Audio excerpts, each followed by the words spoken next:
A continuación, programa especial. Matemáticas, comunicación y lenguaje, educación física, ciencias naturales, modalidades flexibles, expresión artística, apoyo psicosocial, esto y mucho más en Aprendo en Casa.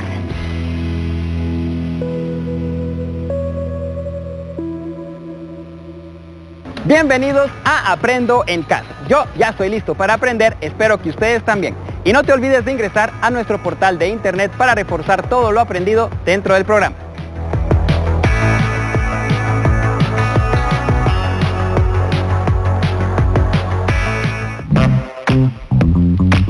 Ciencias naturales. Seguimos con más de su programa Aprendo en Casa. Ahora estamos en el segmento de Ciencias Naturales. Es por eso que hoy nos acompaña Evelyn Zapata. Evelyn, un placer tenerla por acá. ¿Qué es lo que vamos a aprender hoy? André, el día de hoy vamos a trabajar lo que son los estados de la materia. Perfecto, y veo que por acá tiene un helado, que se mira muy rico, por cierto. Pero ¿cómo es ese cambio que pues hace en un momento pues, de líquido a sólido y gaseoso también?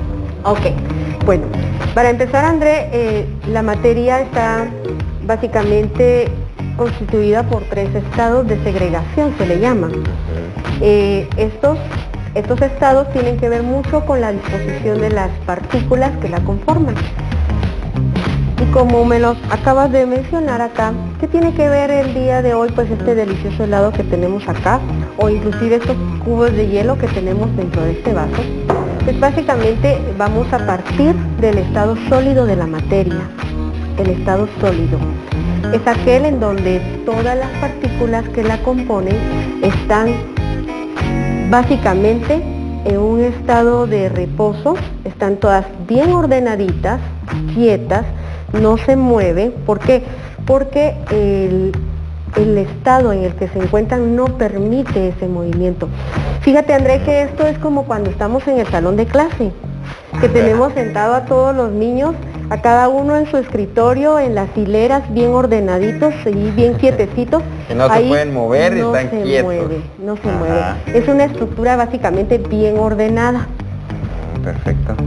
El estado sólido. El estado sólido. Factores que tienen que ver con estados de segregación de la materia, entre uno de ellos está la temperatura.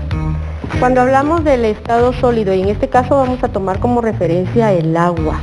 El agua sabemos nosotros que está constituida por 2 átomos de hidrógeno y 1 átomo de oxígeno.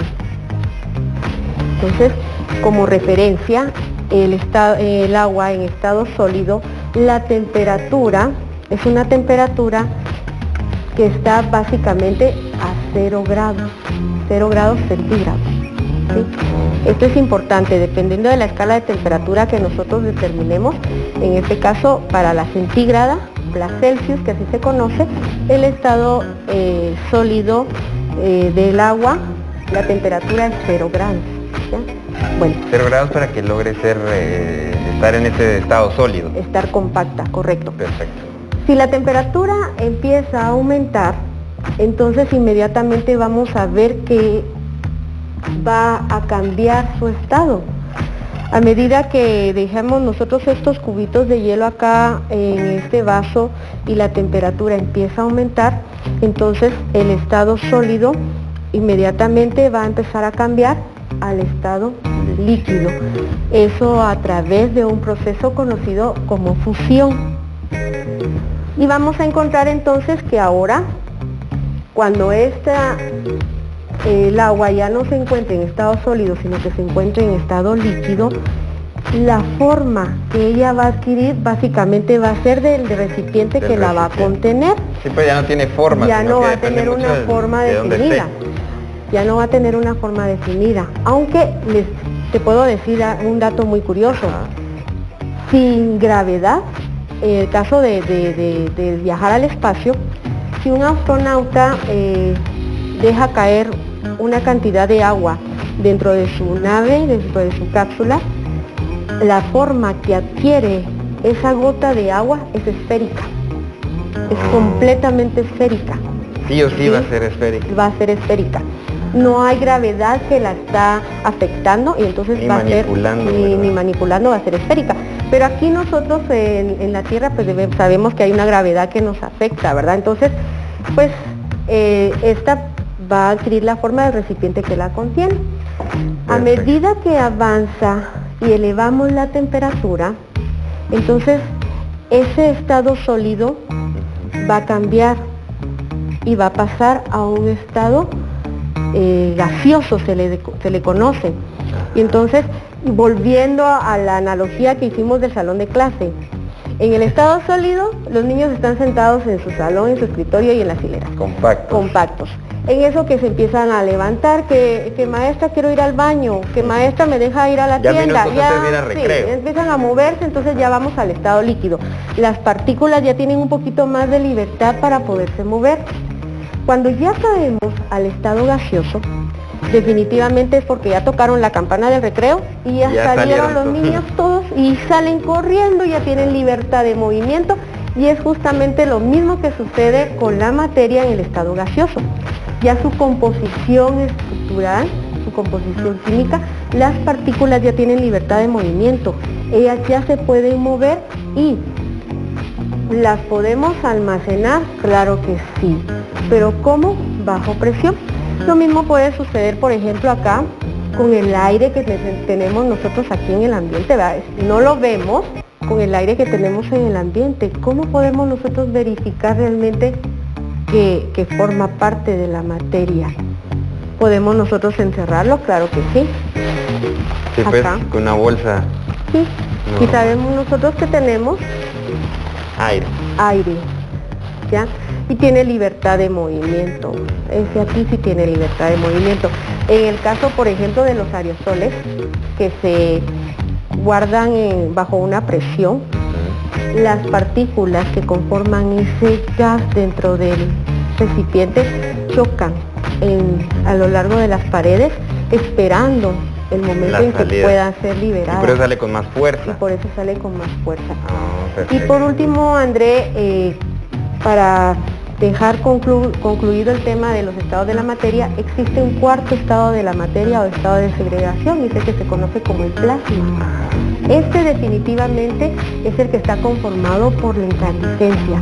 Nosotros podríamos decir, por ejemplo, que el halo de luz solar es una constitución de ese plasma. Así también mencionar que las estrellas, las galaxias, toda ella que conforma el espacio exterior, está constituido por esa parte de la materia en el estado plasma. Oh, perfecto. Entonces podríamos decir que son 4 estados. 4 estados. Pero acá, pues realmente para nosotros los únicos que es factible manipular son el estado sólido, líquido y gaseoso. Perfecto. Y esa analogía que usted hacía en cuanto a cuando está en estado sólido, pues es cuando, por ejemplo, todos están en una clase bien ordenaditos, compactos. Luego cuando se empiezan a parar minutos antes del recreo, ya es un estado líquido. Y el estado gaseoso es cuando ya recreo y cada quien sale y anda por corren todos lados, partes, ¿verdad? porque eso es lo que sucede realmente con la estructura de los átomos De los átomos. que conforman la materia bajo ese estado gaseoso. Así es. Perfecto, Evelyn, pues muchísimas gracias por este tema muy interesante y que pues podemos experimentarlo en casa, ¿verdad? Ya usted mencionaba los distintos cambios que se pueden realizar y que fácilmente lo podemos hacer en casa para ir experimentando nuevas cosas e ir también entendiendo estos estados, ¿verdad? Ya para finalizar, yo le invito por favor, porque recordemos la importancia de mantener una buena higiene, traten de evitar cualquier complicación ante esta situación. Ya para finalizar, una recomendación que usted le quiera dar a todas las personas que están en casa. Pues les recuerdo que en casa la cocina realmente es nuestro laboratorio más completo que hay. Ahí vamos a encontrar la materia en su estado sólido, como es, por ejemplo, los granos de frijol, el azúcar, la sal, el arroz. Vamos a encontrar en estado líquido el aceite, el agua que nosotros utilizamos para beber, y en estado gaseoso pues definitivamente cuando viene nuestra mamá y va a cocinarnos, por ejemplo, una sopa, ¿verdad? Va a preparar una sopa y entonces va a hacer mezclas también. Ahí vamos a encontrar las mezclas que se van a trabajar como en la cápsula anterior, ¿verdad? Claro. Y vamos a observar que a medida de que esa sopa empieza a ebullir en la estufa, pues el vapor que empieza a emanar de ese es cuando ya está pasando del estado líquido al estado gaseoso la sopa que nos va a preparar para ese día nuestra mamá, ¿verdad? Perfecto, pues ahí están ciertos actos que pues uno puede hacer en casa o que tal vez no lo hacemos nosotros, pero lo hace nuestra mamá, por ejemplo, y poder ir identificando esos cambios de la materia, ¿verdad? Muchísimas gracias, Evelyn. Es así como llegamos al final del segmento de Ciencias Naturales. Y ustedes en casa no olviden seguirnos en nuestras redes sociales como Aprendo en Casa Guate, en Instagram y en Facebook, y puedan compartir con nosotros todo lo aprendido dentro del programa. Y no se olviden de experimentar, porque experimentar es aprender. Ya seguimos con más de su programa Aprendo en Casa. Matemática. Bienvenidos al segmento de matemáticas. Hoy nos acompaña el profesor Pedro Comelli para aprender un poco más sobre la geometría. Profe, es un gusto tenerlo aquí. Cuéntenos, ¿cuál es el tema de hoy? Muy amables por la invitación. Hoy vamos a deducir cómo se define una circunferencia con la geometría analítica. ¿Y de dónde parte la circunferencia? ¿Dónde podemos encontrarla? Muy bien, siempre vamos a recordar, tal vez en el siglo III o más allá, antes de Jesucristo, uno de los helénicos, uno de los geómatras más grandes de los que se ha conocido en la matemática en este momento. Hasta hoy todavía se utiliza todo eso en la estructura de un bol, de un plato, de un vaso, en los techos, en varios lugares. Y hoy pues tenemos aquí, y él lo propuso así, de un cono, cuando hay un plano perpendicular y lo corta, y perpendicular quiere decir 90 grados, con el eje del cono, y lo corta y se forma algo. Si quieres puedes ver que se forma. Se forma dos figuras. Y se forma una circunferencia. La circunferencia es lo que hoy nos trae el día de aquí, por aquí. Aquí tenemos una circunferencia y tenemos dos puntos. Sí. Uno que se define como el centro de la circunferencia y hay otro punto que está sobre el perímetro. ¿Y esta franjita que está aquí, qué es o cómo se le llama? Bueno, entonces vamos a decirle que es el segmento de recta equidistante que siempre está desde el centro a cualquier punto del perímetro. Vamos a llamarle radio. Radio. Si deseas puedes escribir ahí una R de radio, ¿sí? Porque con esto vamos a... Muy bien, R. A partir de eso, pues vamos a utilizar lo que es la ecuación de la distancia. Como este es un segmento, vamos a utilizar esos dos puntos. Hoy solo vamos a deducir, entonces van a ser muchas letras.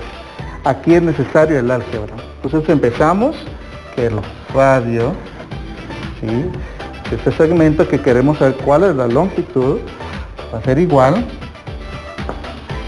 a la raíz cuadrada. Vamos a encontrar primero el primer parámetro y este primer parámetro vamos a tomar como X, ¿sí? Y luego el segundo parámetro es el centro, en este caso siempre en la posición de las abscisas, en este caso es A, y lo vamos a restar para encontrar ese punto, ¿sí? Comúnmente algunos dicen la punta menos la cola y así lo vamos a hacer, ¿sí? Entonces en este caso voy a colocar aquí X menos A, y esto va a ser elevado al cuadrado, ¿sí? Bueno, voy a sumar porque me falta operar lo que son las ordenadas. En este caso la ordenada está en la segunda posición y es Y. Y en este caso sería B. El mismo procedimiento sería Y menos B al cuadrado. Esta es la ecuación que me ayuda a determinar la longitud de ese segmento de recta, a la cual nosotros denominamos R y sabemos que es el radio. Sí. Muy bien. Y aquí nuestro propósito es encontrar cuál es la ecuación general para definir una circunferencia. ¿Qué tenemos que hacer aquí? ¿Qué crees que podemos hacer? Tal vez ir simplificando. Muy bien, entonces para simplificar vamos a utilizar primero quitar esta raíz, es una operación contraria. ¿Cuál sería la operación contraria a una raíz cuadrada? Elevar al cuadrado.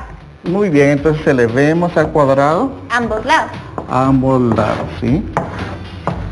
Muy bien, operando, tenemos que la raíz con esta potencia se opera y me queda 1. Entonces me queda aquí, ya operado, R al cuadrado. R al cuadrado va a ser igual a X menos A al cuadrado más Y menos B al cuadrado. muy bien.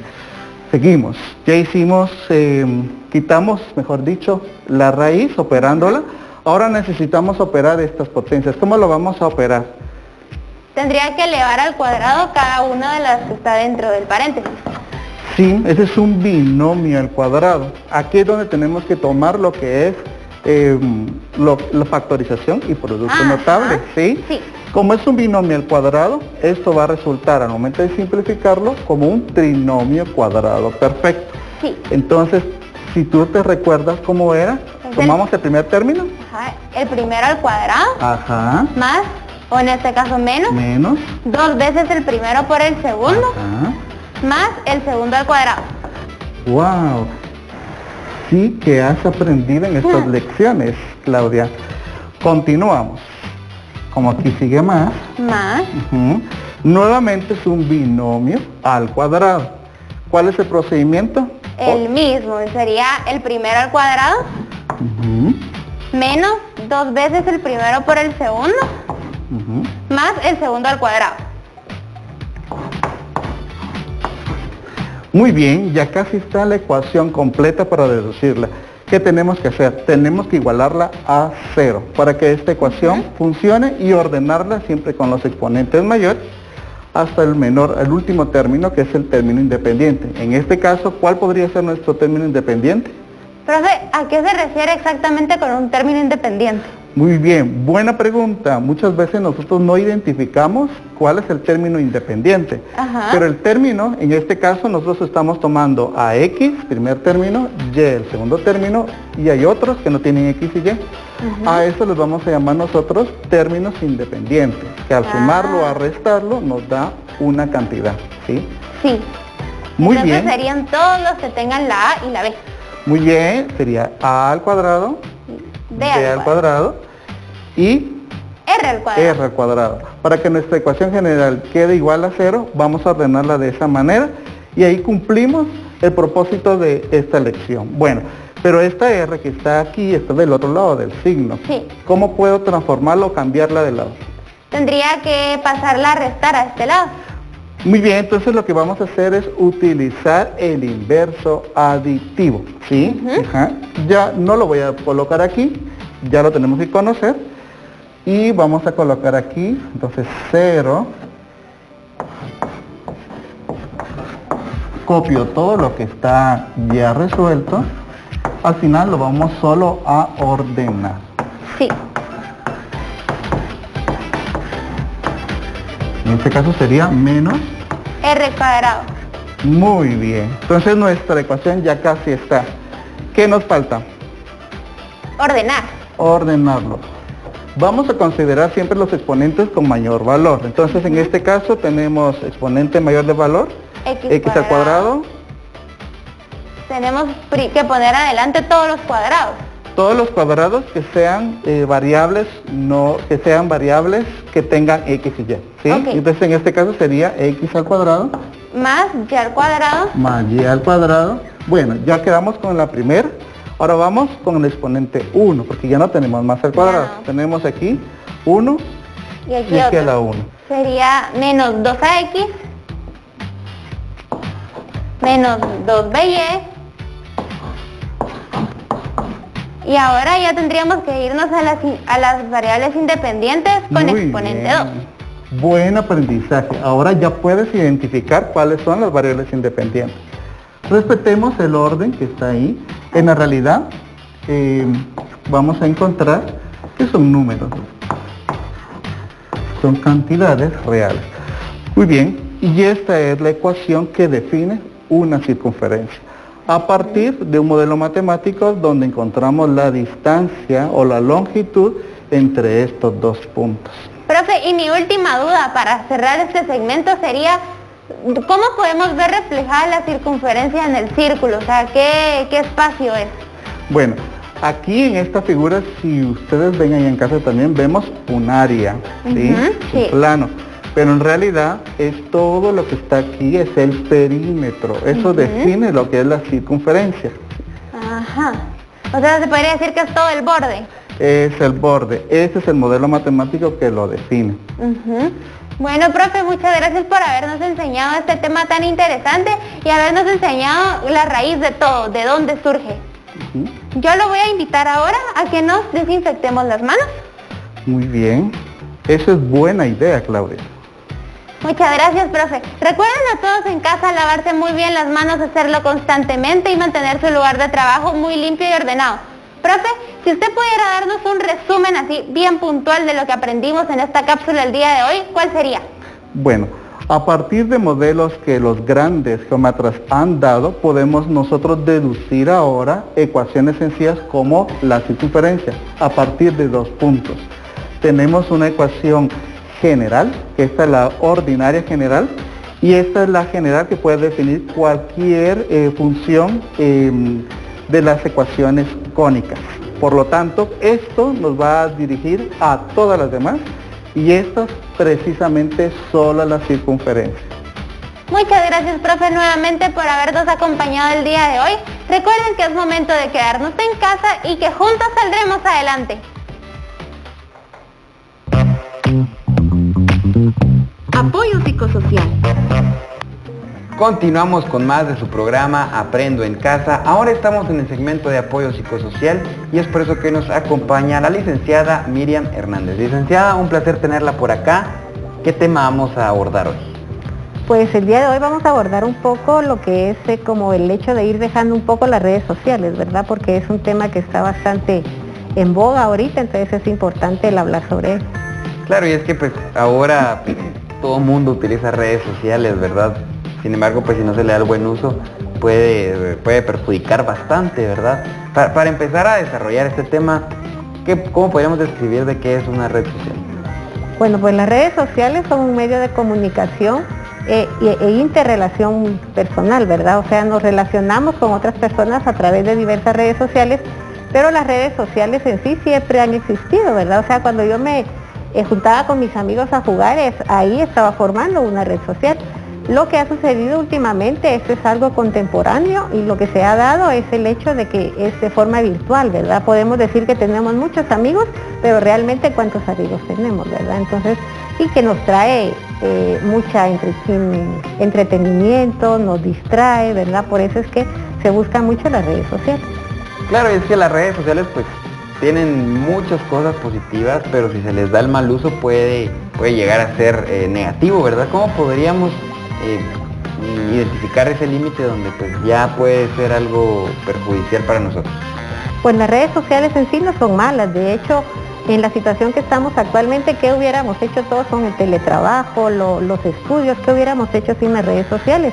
El problema de las redes sociales es el poco límite que tenemos de ello, ¿verdad? El que no nos imponemos límites, el estar anclados a determinadas redes sociales, ese es el problema principal. Claro, y es que hay momentos donde por la situación pues dependemos mucho de las redes sociales, ¿verdad? Pero ¿qué aspectos en específico pues se van tomando en cuenta al momento de decir puede ser malo para una persona de las redes sociales? Por ejemplo, cuando estamos como padeciendo de ansiedad, el hecho de ver que no me responden, puede ser que yo haya posteado algo y no tengo los suficientes likes o no lo han visto las suficientes veces, entonces esa ansiedad, esa depresión, ese hecho de no querer moverme de donde estoy esperando alguna notificación, entonces ahí es donde tenemos que tomar en cuenta de que algo está sucediendo. Y licenciada, ¿hasta qué punto podríamos diferenciar si ya es el uso de redes sociales pues en lo personal es un hábito o ya es una adicción, por decirlo así? Tal vez en el momento en que no somos capaces de poder dejarlo ahí, en el momento de que estamos con nuestra familia, estamos en alguna reunión y no somos no tenemos la capacidad de dejarlo, ¿verdad? O sea, el hecho de estar pendiente siempre del móvil, del estar viendo nuestras redes sociales, ahí es donde tenemos que empezar como a ver qué es lo que está pasando, si realmente tenemos un límite o son las redes sociales las que nos están dominando. Claro, y es que hay aspectos que hay que tomar en cuenta al momento de darle uno el uso a las redes sociales, ¿verdad? Usted mencionaba lo de, por ejemplo, la cantidad de amigos que uno puede tener en redes sociales, si pues son amigos verdaderos, toda la información que uno pues comparte o transmite por medio de las redes sociales, que puede en algún momento pues, ser usada en contra de uno, ¿verdad? Entonces, también tener esa información necesaria para saber exactamente qué se hace o qué información existe en las redes sociales, ¿verdad? Licenciada, ¿qué beneficios le podríamos sacar a un buen uso de las redes sociales? Mencionaba usted también ya lo del teletrabajo y esa comunicación que podemos tener ante esta situación, pero ¿qué otros beneficios podemos obtener de las redes sociales si le damos el uso adecuado? Tal vez realmente seguir aquellas páginas que nos suman, ¿verdad? No que nos van a restar tiempo, se les suele llamar que es como robatiempo, ¿verdad? Porque, por ejemplo, el hecho de manejar un vehículo, hay cierto límite que permite el poder manejarlo, mientras que las redes sociales no importa la edad, ya se pueden tomar las redes sociales. Y mientras más joven se aprende a manejar las redes sociales, como que ese hábito se va afianzando más. Entonces, algo positivo que podemos tomar es seguir aquellas páginas que realmente nos sumen como personas, nos hagan crecer, nos ayuden a nuestro beneficio profesional, personal. Hay bastantes redes sociales que pueden apoyar en todo eso. Entonces son las situaciones que podemos ir buscando. Claro, y es que lo importante que es darle el uso adecuado, ¿verdad? Porque muchas veces pues también incluso hasta se difunden mensajes o se comparten mensajes que no son reales y pues al momento de uno compartir pues ya está siendo parte de algo negativo en redes sociales, ¿verdad? Y licenciada, supongamos que pues uno ya cae, como usted lo decía, en la adicción de las redes sociales, ¿verdad? ¿Cómo poder controlar eso? Porque sabemos que todo en exceso es malo, ¿verdad? Entonces si caemos en un exceso en redes sociales, pues también va a ser malo. ¿Cómo podríamos tratar de trabajar en ese problema que nos puede perjudicar a nosotros en lo personal y también a las personas que nos rodean? Bueno, pues primero, como cualquier hábito, mal hábito que tengamos, es el ser conscientes, el darnos cuenta de que tenemos ese mal hábito, porque nada puede cambiar si no estamos conscientes de que tenemos un problema, ¿verdad? Eso sería lo primero. Otro podría ser el que tomemos como un listado de cuánto tiempo gastamos nosotros en el teléfono, ¿verdad? O sea, al día, qué páginas yo sigo, cuántas veces lo observo, cuántas veces estoy pendiente de mi móvil. Entonces, y al final del día nos podemos dar cuenta de qué tanto tiempo gastamos, ¿verdad? Entonces eso ya nos puede volver a ser conscientes de qué tanto tiempo estamos utilizando en el uso del móvil. Otro puede ser mantener nuestras notificaciones en silencio, porque eso nos hace no estar pendientes de cada notificación, porque me sucede a mí que si estoy trabajando y estoy escuchando la campanita, cada momento estoy volteando, quién me escribiría, ¿verdad? Entonces, si lo tengo en silencio, pues puedo trabajar tranquilamente y mi trabajo es como más productivo. Otro podría ser el hecho de autolimitarnos a nosotros mismos, o sea, conscientemente voy a venir yo y voy a decir, no lo voy a usar al levantarme, ¿verdad? Porque he escuchado que al levantarnos tenemos mucha energía y si utilizamos el móvil al nomás levantarnos, si visitamos las redes sociales, eso como que nos resta energía, ¿verdad? Entonces, autolimitarnos, puedo decir yo lo voy a utilizar únicamente después de almuerzo. Después de almuerzo voy a ver 1 hora, por ejemplo, las redes sociales. Otro puede ser prohibírnoslo también, el utilizarlo, voy a estar en un almuerzo con mis amigos, entonces prohibido usar el móvil, ¿verdad? Otro puede ser también el alejarlo de nosotros, ¿verdad? Yo voy a estar en un trabajo, entonces voy a estar aquí, lo voy a dejar por allá, ¿verdad? Eso puede ser. Y también, como cualquier hábito, cuando se quita un hábito es conveniente el que lo reemplacemos con otro hábito. Entonces, los jóvenes últimamente suelen estar mucho tiempo en poco movimiento, ¿verdad? Entonces, ver qué cosas a mí me agradan, ver qué puedo hacer yo para moverme un poco más, dibujar, leer, o sea, ese hábito que me estoy quitando sería conveniente cambiarlo por un nuevo hábito. Y es que muchas veces pues puede llegar al punto de generar cierta distracción Usted lo mencionaba, por ejemplo, puede ser en trabajo, o puede ser esos momentos con familia, con amigos.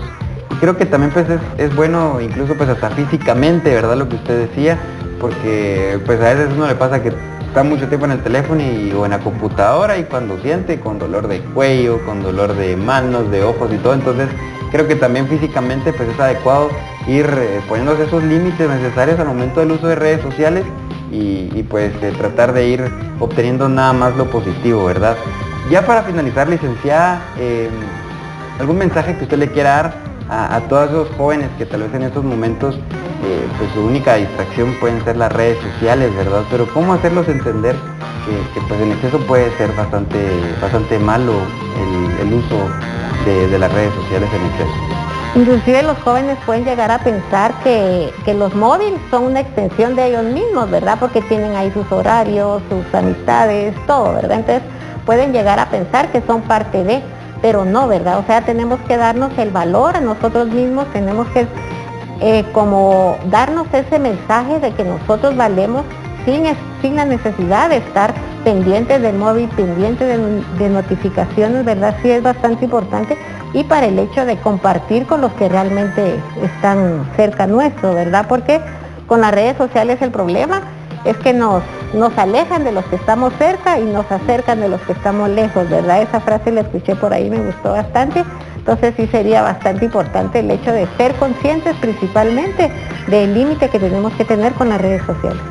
Por supuesto, licenciada, pues muchísimas gracias por su tiempo y ese tema sumamente interesante, ¿verdad? Las redes sociales, que es algo que nos rodea.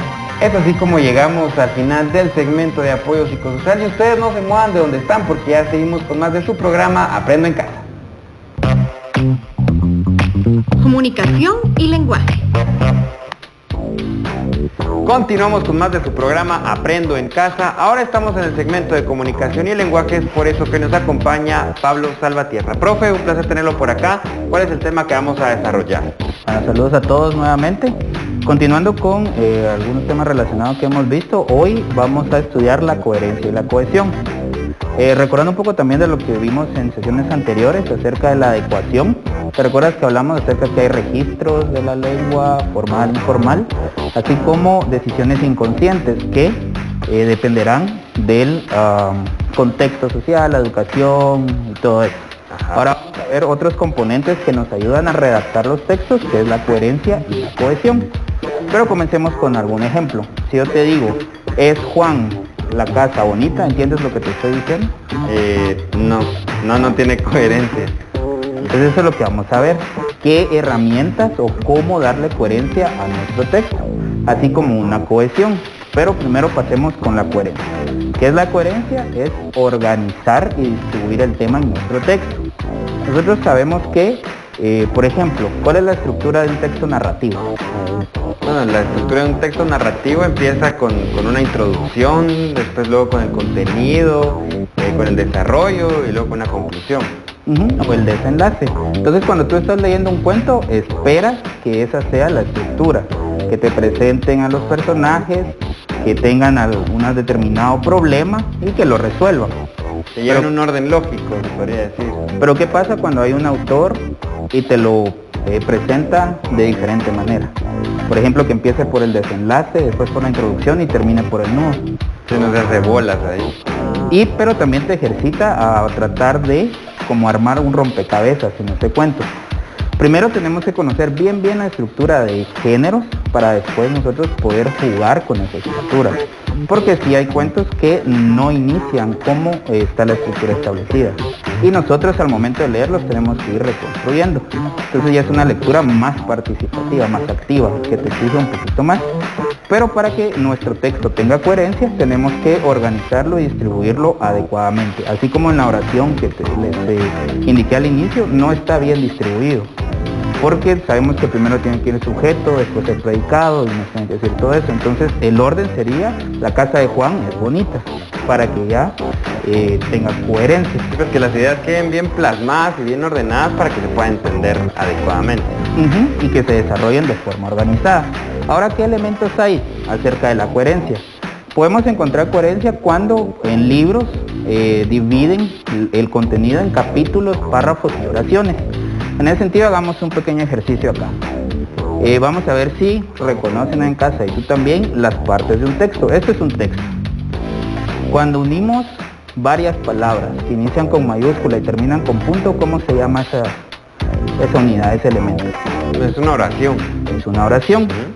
Cuando unimos varias oraciones acerca de una idea, ¿cómo se llama ese conjunto? ¿Un párrafo? Un párrafo. Y cuando unimos varios párrafos que ya nos exponen ideas diferentes, ¿cómo se llama? Sería un texto, una reacción. Correcto. Entonces esa es la jerarquía que hay dentro de un texto. Las palabras forman oraciones, las oraciones forman párrafos, pero si te das cuenta acá hay espacios. ¿Por qué? Cada párrafo desarrolla una idea principal y luego la amplían las ideas secundarias. Entonces acá podríamos hablar que en este párrafo hay una idea principal, en este otro párrafo hay otra idea principal y este otro párrafo es otra idea principal. Por eso es que hay espacios, para irlas separando. Entonces no se mezclan ni ya crean esa coherencia. Porque imagínate que estés hablando acá una idea principal tal vez del agua, de qué está compuesta. Pero juntas este párrafo que nos va a hablar acerca de consecuencias si llueve demasiado. Estás mezclando estas dos, entonces tu lector no va a entender la idea que realmente quieres dar. Entonces por eso es importante saber también utilizar signos de puntuación y cómo separar. Y la separación por medio de párrafos también ayuda bastante porque también dividir las ideas, como usted dice, ¿verdad? Si fuera un solo texto completo sin separación de párrafos, sería bastante complicado, ¿verdad? A diferencia de que si lo dividimos en párrafos y en oraciones, como usted dice, utilizando signos de puntuación y demás, pues nos ayudan a ir entendiendo idea por idea en orden, ¿verdad? Así es. Ahora también la estructura. Como habíamos hablado al inicio, por ejemplo, un texto narrativo tiene una estructura determinada, un informativo también, un argumentativo también. Entonces tenemos que saber bien esa estructura para ya organizar también ya los párrafos y cómo vamos a dividir esos capítulos y todo lo que vamos a realizar. Y también es bueno que hagamos un ordenador o esquema. ¿Te recuerdas que trabajamos un esquema cuando estábamos haciendo el resumen? Que hicimos un mapa conceptual. Pues de esa manera tenemos que trabajar también para organizar nuestro texto. Porque así ya lo tenemos de forma visual, ya más gráfica. Entonces solo hacemos el esqueleto, por llamarle de alguna forma, y solo lo vamos rellenando con la información que nosotros tenemos esos elementos esenciales, esa columna vertebral, por decirlo así, para ya después irlo complementando con nuestras palabras. Así es. Entonces ahora pasemos al lado de la cohesión. ¿Qué es la cohesión? Tenemos que conectar nuestro texto, es decir, todas las ideas y todas las oraciones tienen que ir conectadas y también evitar repeticiones. Por ejemplo, si yo te digo, el niño está caminando por la calle, el niño se cayó, el niño lloró, el niño llamó a su mamá. ¿Qué elemento se repite? El niño. Y crea hasta cierto punto cierto aburrimiento al momento de escucharlo o leerlo. Pero para eso hay mecanismos de cómo poder evitar eso. El primero sería la sustitución. ¿Sabes qué es un sinónimo? Sí, que tienen el mismo significado pero se escriben diferente. Palabras que tienen el mismo significado pero se escriben diferente. ¿Y cuál sería un sinónimo para niño? Podría ser el pequeño o en Guatemala pues el patojo podría ser también, ¿verdad? Ir jugando con esas palabras. ¿Y ahí qué estás aplicando también? Estamos usando chapinismos, podrían ser. Que forma parte del dialecto. Entonces te das cuenta cómo se interrelaciona todo. También, supongamos que quieres escribir un cuento para niños. ¿Qué tipo de registro usarías? ¿Formal o informal? Se podría utilizar un informal, porque si hablamos, si redactamos un texto formal, podría ser que los niños no nos entiendan. Entonces un informal tratando de adecuarnos a las edades, ¿verdad? Que es lo que hablamos, que marca también la diferencia entre formal e informal. Así es, entonces esto entra en juego también con esto de sinónimos. Luego referencia, es cuando sustituimos el sustantivo por un pronombre. Es decir, el niño, ya después solo nos referimos a él, porque ya sabemos de qué hablamos. O elipsis, que es ya eliminar ese elemento que se repite, porque ya está sobreentendido de qué estamos hablando. Y por último, usar conectores, que son las conjunciones o las preposiciones, para ir enlazando todas nuestras oraciones. Entonces ahora vamos a terminar acá con un pequeño ejercicio para ver si están todavía en casa. Acá comprendimos coherencia y cohesión. Leamos esta primera. Como llovió ayer, anoche fue tarde. ¿De qué carece esta oración? ¿De coherencia o de cohesión? Yo diría que de cohesión. ¿Por qué? Porque, o sea, se están separando, esta idea se está separando en dos, pero, por ejemplo, esta tal vez cuando ya las queremos unir, o sea, no se logra entender exactamente cuál es el mensaje que se quiere transmitir. Muy bien. Pero en este caso también nos hace falta la coherencia. Como llovió ayer, anoche fue tarde. ¿Qué quiere decir? ¿De qué está hablando? Solo tendría que ser llovió ayer. Y ya tienen la coherencia.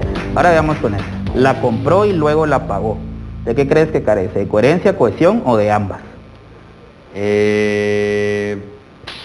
Yo siento, o sea, por ejemplo acá, yo siento que sí se logra entender porque tal vez no sabemos de qué, pero al unir estas dos, por ejemplo, con esta conjunción, se logra entender que algo lo compró y luego la pagó. Entonces, creo que podría tener coherencia. Pero ahora vayamos al orden lógico. ¿Crees tú que al momento de comprar también lo estamos pagando? Ah, bueno, sí, está redundando. Entonces acá sería también que le hace falta cohesión y podemos eliminar solo esto o esto. O la compró o la pagó, que significa lo mismo. Ah, perfecto. Entonces ahí es cuando aplicamos ya la coherencia y la cohesión. Si te das cuenta, entonces también reducimos la idea y se hace más clara. Sí, pues, sí, lo que se hablaba de que cuando uno redacta, pues que sea conciso, ¿verdad? Y que se entienda bien el mensaje que queremos dar a entender. Así es, entonces eso con lo que vimos anteriormente, adecuación, son los tres componentes importantísimos al momento de redactar. Adecuar nuestro texto hacia quién lo vamos a dirigir, quién nos va a leer, darle esa coherencia y darle cohesión. Perfecto, profe, pues muchísimas gracias. Es un tema muy interesante que pues forma parte de la redacción, que es algo que ustedes en casa lo pueden poner en práctica y lo debemos de hacer, ¿verdad? Porque muchas veces nos toca realizar tareas. Profe, muchísimas gracias. Es así como llegamos al final del segmento de comunicación y lenguaje. Y ustedes no olviden seguirnos en nuestras redes sociales como Aprendo en Casa Guate, en Facebook y en Instagram para poder interactuar con nosotros. Es así como llegamos al final de este segmento y no le cambie porque ya seguimos con más de su programa Aprendo en Casa. Expresión artística. Bienvenidos al segmento de expresión artística. Hoy vamos a aprender algo sobre educación musical. Como vimos en el segmento anterior, el arpa es un instrumento de cuerda. Los colores en las cuerdas significan, todos los rojos son do y los azules son fa. Entonces tenemos la escala do, re, mi, fa, sol, la, si, do. Como podemos ver, este es do, este también es do, se llaman igual pero suenan diferente. El arpa es el antecesor del piano. Quiere decir que antes de que existiera el piano, existió el arpa. Si tú tienes la oportunidad de ver un piano de cola, podrás ver que dentro tiene un arpa acostada. De hecho, así se llama, arpa, que es donde se hacen vibraciones las teclas y producen su sonido. El arpa es como el piano, pero no tiene las teclas negras, únicamente las teclas blancas. La estructura del arpa, estos pines que tenemos acá de metal, son los que nos permiten sostener la cuerda. Para poder poner una cuerda tenemos que hacerle un nudo, pasarla por debajo de la caja, jalarla y lograrla afinarla. Ese es el proceso para poder tener una cuerda. Todas las cuerdas que vemos aquí son específicamente cuerdas de arpa. No podemos utilizar cuerdas de otro material, tienen que ser cuerdas específicamente para el arpa. En el arpa se pueden utilizar diferentes ritmos.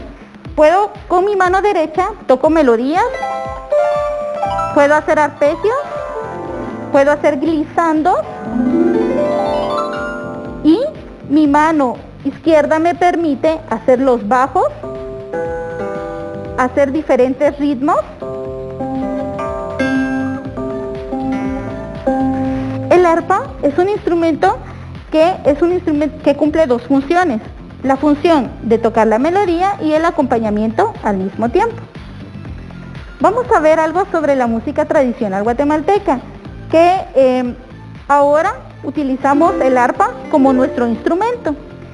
El son que les voy a presentar ahorita es un son de proyección folclórica y su nombre es el rey quiché.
Ha sido un placer poder compartir con ustedes lo que es el arpa.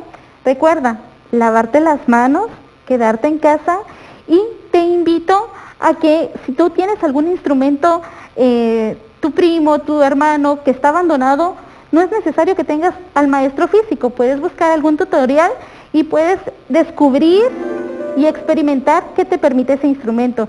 Así que recuerda, lávate las manos, quédate en casa y juntos saldremos adelante.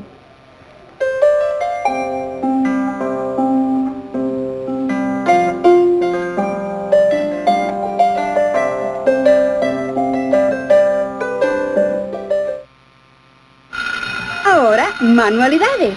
Aprendo en casa, un programa del Ministerio de Educación. Bienvenido a este espacio educativo Aprendo en Casa. Soy Alejandra Leal y hoy juntos vamos a realizar una manualidad. Recuerda, si necesitas ayuda especial, puedes hacerlo a algún miembro de tu familia para poder hacerla juntos. Sabes, he notado que algunas veces cuando empezamos a hacer una tarea, constantemente tenemos interrupciones, porque olvidamos un lápiz, porque olvidamos los crayones, porque olvidamos un lapicero. Entonces, hoy vamos a desarrollar una herramienta que nos va a ayudar a hacer que nuestro tiempo sea más eficaz haciendo tareas. Y esto es un portalápiz. Para esto vas a necesitar materiales de reciclaje, es decir, que muy probablemente ya tienes todo en casa. Vamos a necesitar unos rollos de papel, solo el cono, el tubo que viene dentro, una caja de cereal, vamos a necesitar tape, goma o silicón, una regla y tijeras. También puedes utilizar pintura, hojas o flores. Yo en esta ocasión voy a utilizar hojas de colores y una hoja en blanco. Entonces, si ya tienes todos tus materiales, vamos a empezar. Lo primero que vamos a realizar es, vamos a tomar el tubo de papel y en nuestra hoja de color vamos a hacer una medición. Para esto vamos a hacer una marca en la hoja, primero en este extremo y luego en el otro extremo. marcando la altura del rollo de papel. Luego, con una regla, vamos a unir ambas señas que hicimos en nuestra hoja para unir los extremos trazando una línea. Una vez que la hayas trazado, vamos a recortar. Recuerda hacerlo con mucho cuidado y con la supervisión de un adulto.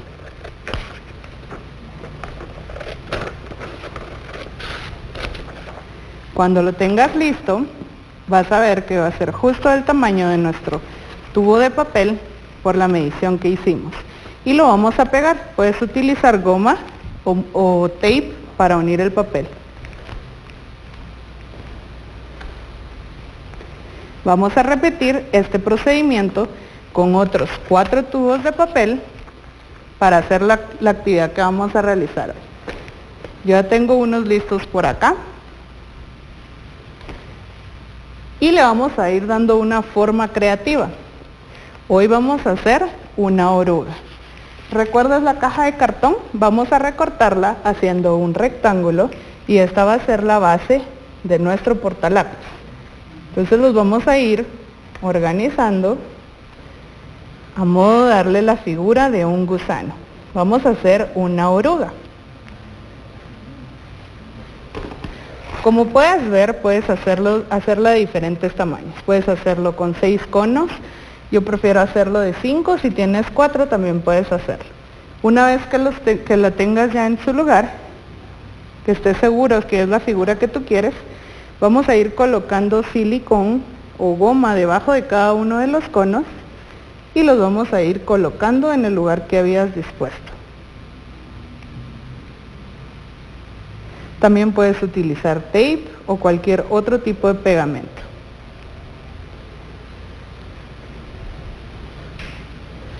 Recuerda utilizar suficiente pegamento para que quede pegado y que no sea tanto como para que tarde mucho tiempo en secarse.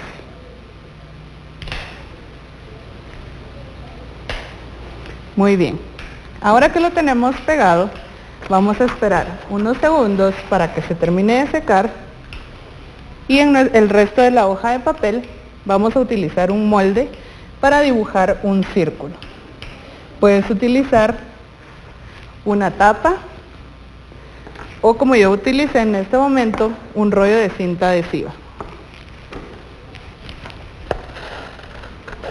Vamos a recortar el círculo. ¿Adivinas para qué nos va a servir este círculo? Va a ser el rostro de nuestra oruga. También vamos a necesitar la hoja en blanco que te había mencionado y vamos a cortar un rectángulo. Vamos a dividirlo, a hacer un doblez a la mitad y vamos a cortar 2 círculos. Recuerda que hacemos este doblez para que sean exactamente iguales. Entonces tenemos nuestros 2 ojos y el rostro de la oruga. ¿Qué le faltan a estos ojos? La pupila. Vamos a dibujarlo de igual forma, 2 círculos dentro de nuestros círculos blancos. Luego vamos a utilizar el pegamento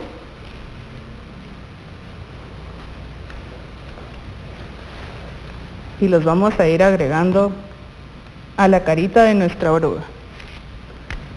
Le vamos a hacer una pequeña nariz y una sonrisa. Entonces ya tenemos la carita de nuestra oruga. Vamos a colocarla en nuestra base que habíamos trabajado. Gracias. Y te voy a dar un tip. Vamos a utilizar unas piedras, puedes utilizar monedas o cualquier otro objeto que le agregue peso a nuestro portalápiz para que el peso de los lápices no lo venza. Como puedes ver, entonces nuestra oruga nos va a servir para organizar todos los materiales que vas a utilizar para realizar tus tareas. Entonces puedes tener a la mano todo lo que vas a necesitar y así poder hacer tu tiempo más eficaz para realizar tus tareas. Recuerda, quédate en casa, lava tus manos constantemente, juntos saldremos adelante.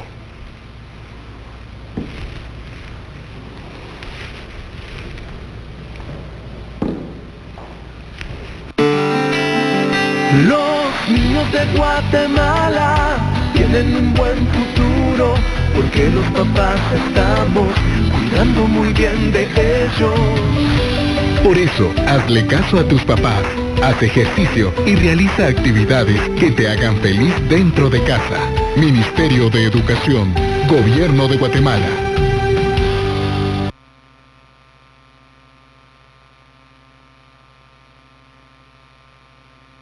Canal 13, en un apoyo al Ministerio de Educación por la emergencia del COVID-19, presentó Aprendo en Casa.